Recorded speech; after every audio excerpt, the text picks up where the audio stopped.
Welcome to the lecture for Module 1. Module 1 is called King George III to Three Branches of Government. I recognize that you did not sign up for a history course, but you signed up for Public Administration 205. However, it's going to be really important for us to cover some history in Module 1 and Module 2. And trust me, I'll move on, I promise. We do need to start with some historical perspective. Our federal government was formed in response to inequities created by the ancient British monarchy. When you look at the U.S. Constitution, which was enacted in 1789, and New York State also has its own constitution, which was adopted in 1777, you'll see provisions that are still relevant to civil service today. Yes, even today. Over 200 years later, some of the provisions in the United States Constitution, and especially in the New York State Constitution, are really important to our study of civil service and how it works. The monarchy in Britain has existed since the year 1066. And since its inception, the king or queen has been chosen through a complex system of ancestry. Now, it's important to note the rules in any monarchy, including the British, are never elected by the citizens of the country or countries that they rule over. Even the British Parliament today has no input in who takes the throne and serves as king or queen. For over 950 years, the leader of the monarchy has been determined by a person's position in a very complex and large family tree. In the olden days, the reigning king or queen was solely responsible for determining what religion everyone practiced, what profession you could enter, even how much land you could own, or if you could own land at all. The monarchy could also determine where you went to school, but of course, that only matters if they determined you were worthy of getting an education in the first place. This painting is called the Armada Portrait of Queen Elizabeth I of England, which was done in 1588. And if you look in the lower left corner, you see her hand is resting on North America, and specifically over the United States. This shows her absolute dominion, not only all of North America, but also over, at that time, large parts of the world. The important thing to remember about the ancient British monarchy is there was absolutely no separation of powers. The monarchy, the government, religion, the military, everything was dictated by the king or queen. This is King George II. He ruled for many years until he died back in 1760, but his legacy has lived on in many ways. For example, have you ever been to Lake George? Lake George was named after the British monarchs who were all King George I, II, III, and so on. When King George II died, his grandson automatically became King George III. And then King George III died, and his son automatically became King George IV. Remember, the rulers are only chosen based on ancestry. Well, that can become pretty complicated. But just take a look at his portrait. Would you describe him as a man of the people? Not really, right? That's quite some outfit he's got on there. Imagine having to ask this man for a job. Can you imagine approaching him and saying, hello, King George, I'd like to become the ambassador to India or to Ireland. Or I would like to work as a machinist. Or I would like to work in making carriages or being a blacksmith. Let's just point out he doesn't look super approachable, right? I wouldn't even ask him if I could be a guard at the castle. Now, it's definitely not it's a not, right? It's a no. No one's going to be asking this guy for a job. There's really no public sector and there's really no government at this time. There was the monarchy. There was the king and the queen, and what they said, that's what happened. You were either born into the royal family, or maybe if you got really lucky, you could marry into it. But if you weren't successful at that, your best bet was to be born into a very wealthy and educated family that was somehow connected to a powerful member of the monarchy. Well, luckily for us, King George III became known as the King who lost America. One of the complexities that comes about with a monarchy is that they don't have any control over who becomes king or queen. They've had monarchs who were infants in the British monarchy. They've had kings and queens who were murderous, who were alcoholic, who were psychopathic, who were completely in every way unfit to rule. But the people in the United Kingdom and the countries it ruled over didn't have any choice in the matter. Now, today, we know the monarchy in Britain is much different. The United Kingdom has a parliament that is, somewhat similar to the way our system operates, but there's still the royal family. In 2022, Queen Elizabeth died. Queen Elizabeth, pretty interesting person. She was only 25 years old when she became the queen. She had no formal education. She'd never been to college or received any very lengthy education. She had no proven leadership skills. She had never even held a job, but yet she was 25 years old when her father died, and she automatically became the queen. Queen Elizabeth died in 2022 after being the queen for 70, get that, 70 years. She is the longest reigning monarch in British history, which is quite something for a system that's been around for hundreds of years. On the very day she died, her son Charles automatically became the King of England. Remember, it doesn't matter if he's particularly fit for this job or particularly qualified, or even if he wants it. The day his mother passed away, he automatically became the king. When he dies, his son William will automatically become the King of England, and when he dies, his son George will automatically become the king. Now, as we mentioned, every system has its advantages and disadvantages for its citizens. But remember, one of the glaring disadvantages in any monarchy is the inability of the people who live in the country to bypass or skip over an inappropriate leader. The next in line to assume power may be extremely young when the position becomes vacant. Britain has crowned a king who was 8 months old and a queen who was only 6 days old when she assumed power. The roster of British monarchs also includes kings and queens, as I mentioned, who are psychopathic, alcoholic, who are murderers, you name it. But if your system forces you to just select the next person in the ancestral line, that's what's going to happen.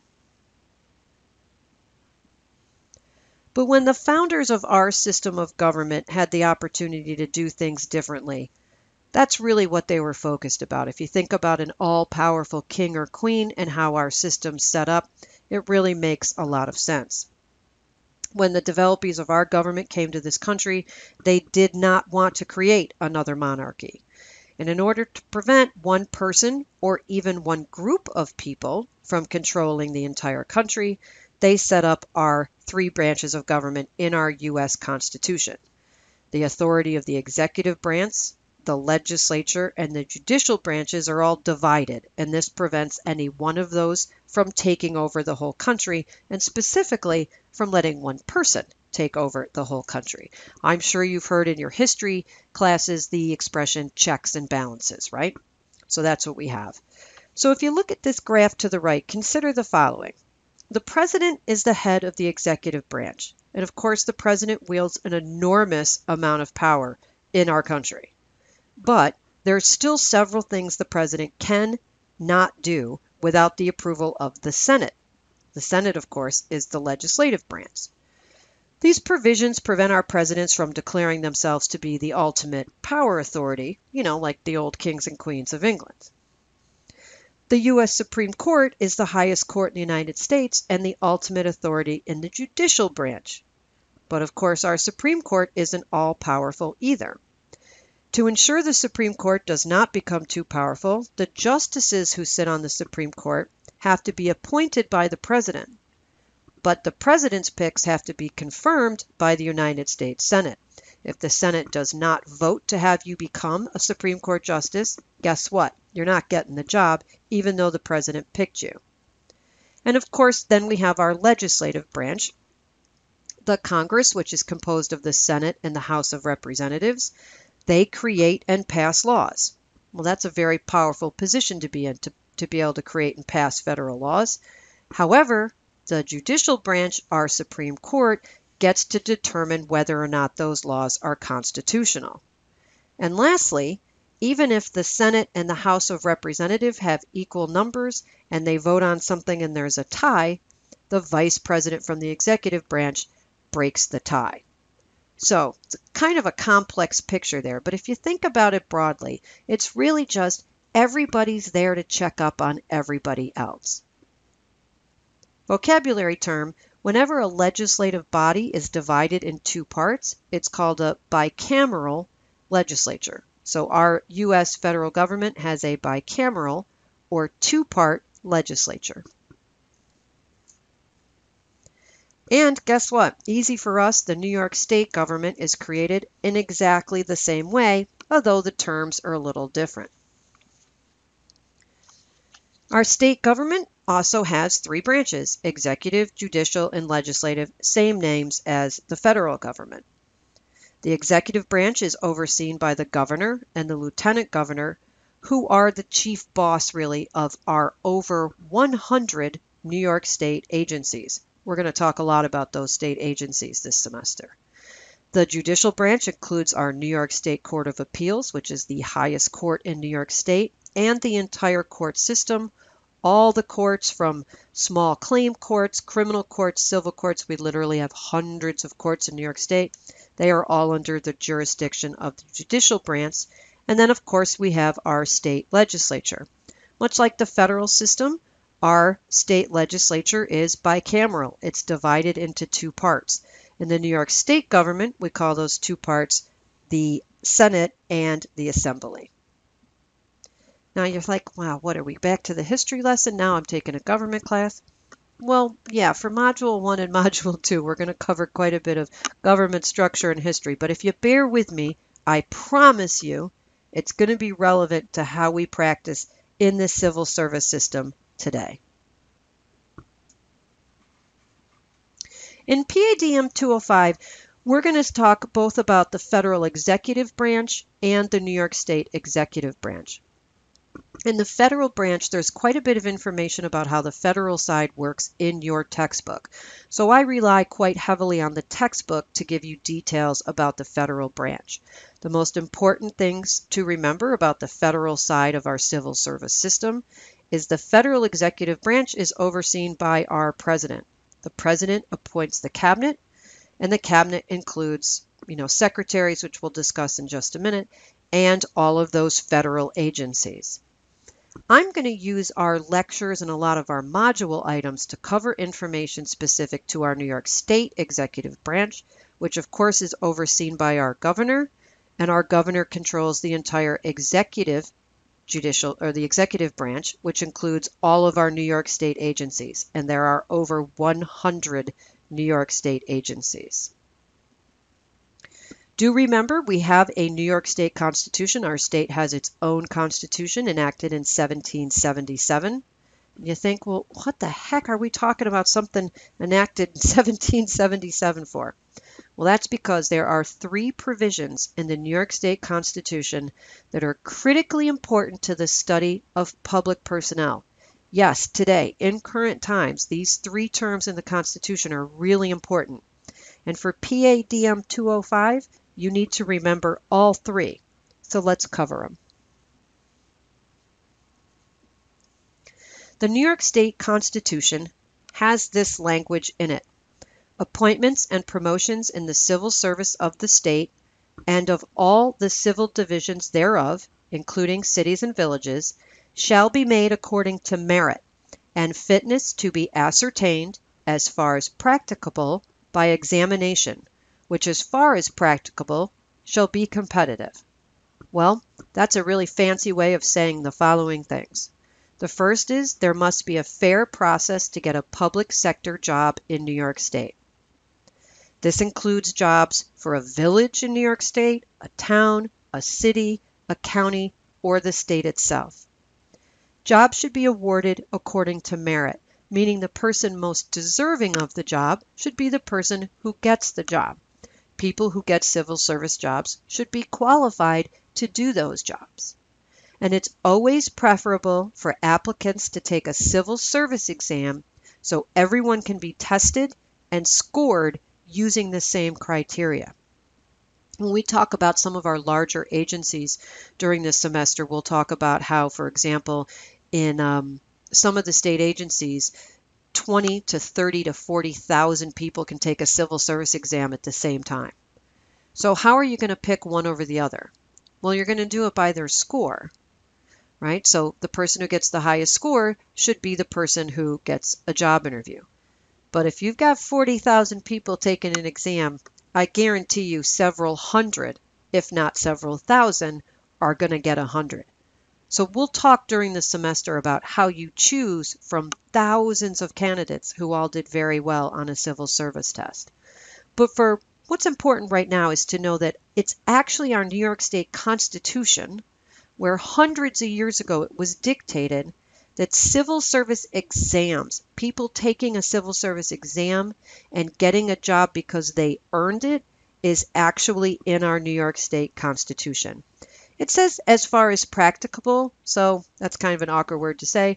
So what we say is it is always preferable for applicants to take a civil service exam, or it's also fair to say a civil service exam should also be offered for any job where it's practical to do so. So that's our first provision in the New York State Constitution. It's important we remember. Here's the second. Whenever a civil service exam is offered, veterans will be given 5 extra points on the exam and will be given 2.5 points on any promotional exam. That is actually guaranteed in our New York State Constitution. Well, why is that? Why do we give veterans extra points on a civil service exam? Well, there's 2 reasons.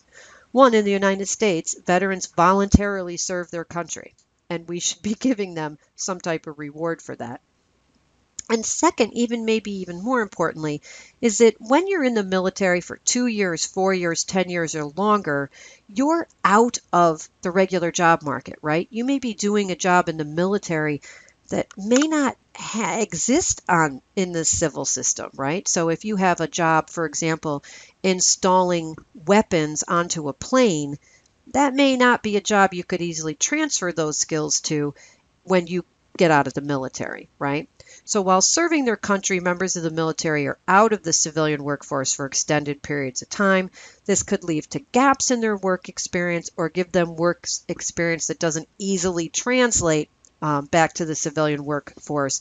And therefore, for both of those reasons, veterans are given extra credit on civil service exams, 5 points, and on promotional exams, 2.5 points. And the right to that for those veterans is guaranteed in our New York State Constitution.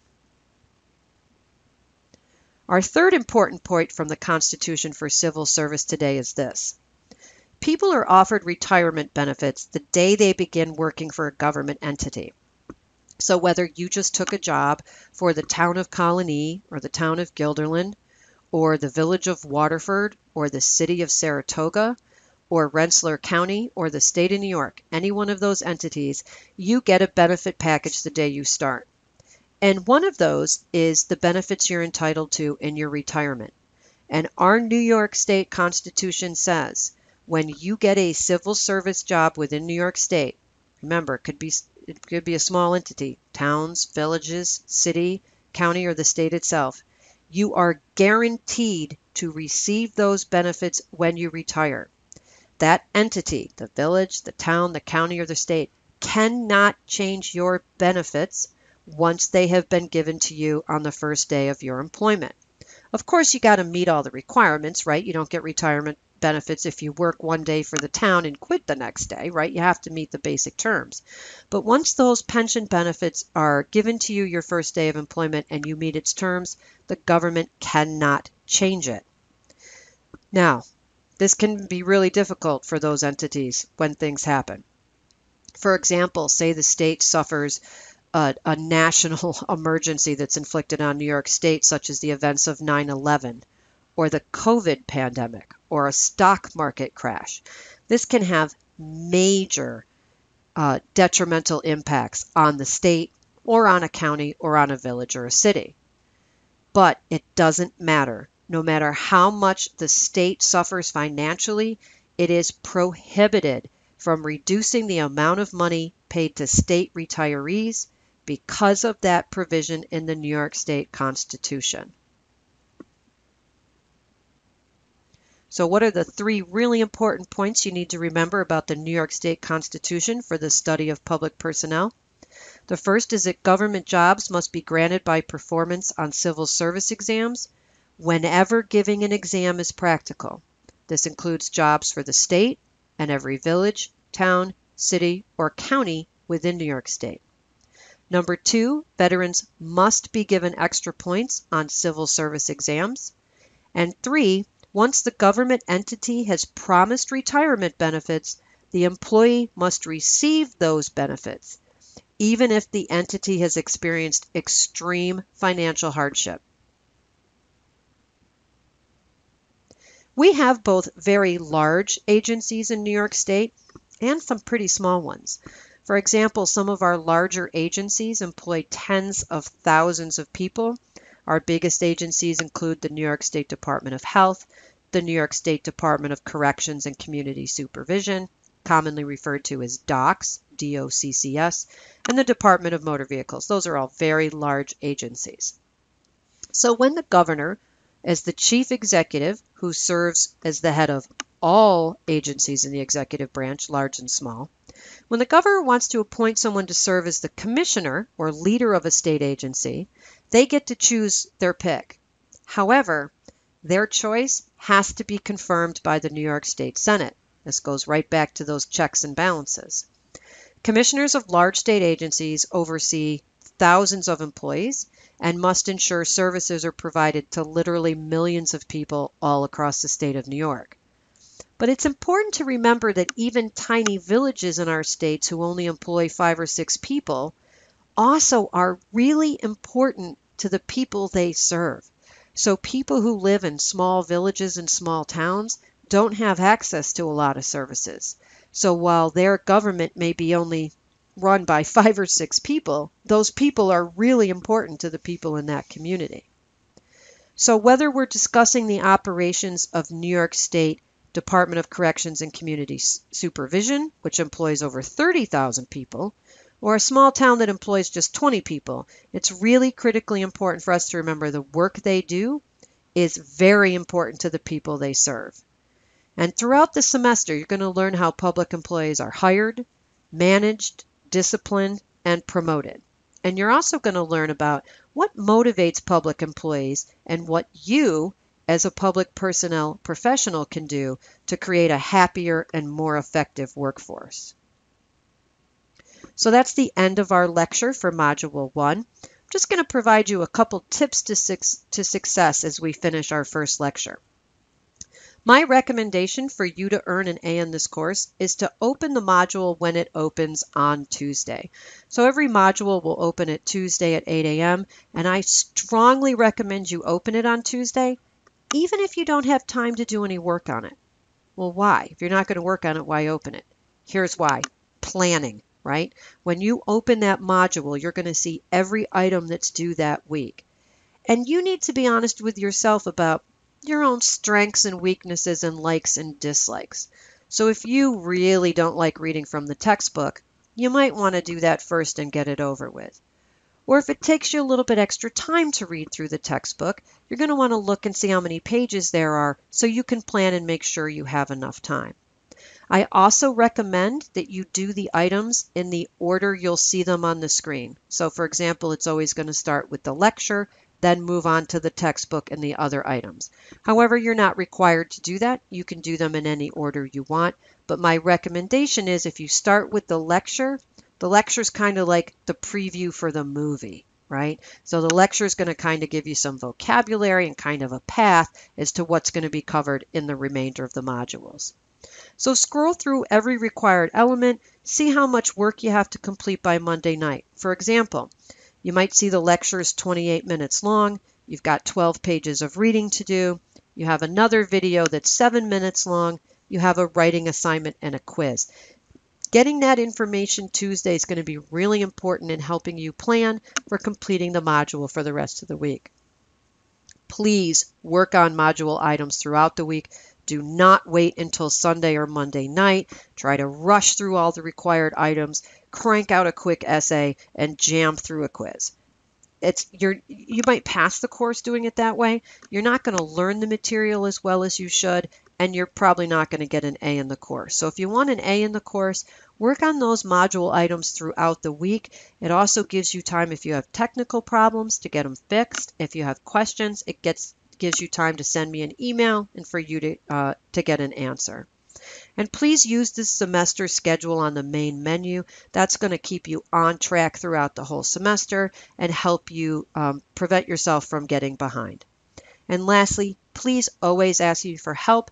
I know it's not as easy online maybe as when we're in a live classroom and you could come a few minutes early to class or stay a few minutes after, ask a question during class. But please, I am here to help you. I really want to see you do well in this course. So please ask me for help whenever you need it.